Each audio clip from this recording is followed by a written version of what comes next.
Umgcinimafa weANC uPaul Mashatile usexwayise leli qembu elibusayo ukuthi lingasheshe lixoxe abaholi abathwese amacala enkohlakalo ukukhwabanisa kanye nokushushumbisa imali kungalandeliwe imigudu ethile ngaphakathi eqenjini. UMashatile uthi labaholi kumele beshenxe ezikhundleni zabo abafana njengonobhala jikelele uAce Magashule bengaboni ukuthi iqembu liyabalaxaza.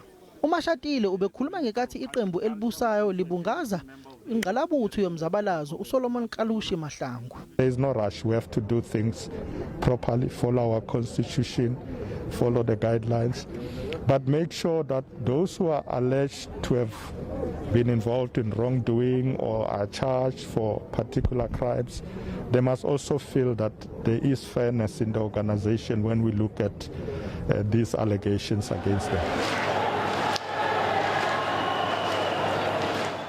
Mashatile uphinde athi wayengumongameli weANC uJacob Zuma kanye nomongameli manje uCyril Ramaphosa bayazilungisa izinkinga akade benazo. Amakomanisi axwayise iANC ukuthi mabengashenxi abaholi laba abathwese amacala enkohlakalo lokhu kuzothunaza isithunzi salenhlangano ebusayo.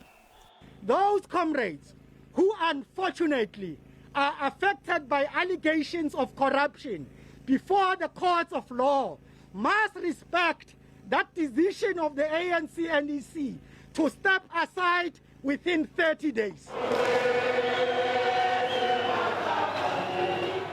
Isinqumo wasathathwa ingqungquthela yeANC ngo-2017 ukuthi abaholi abathwese amacala kumele beshenxe.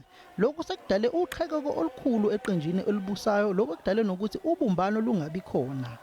Ngingusamkele Maseko ezindabeni ze-SABC ngibeka ngisemamelodi.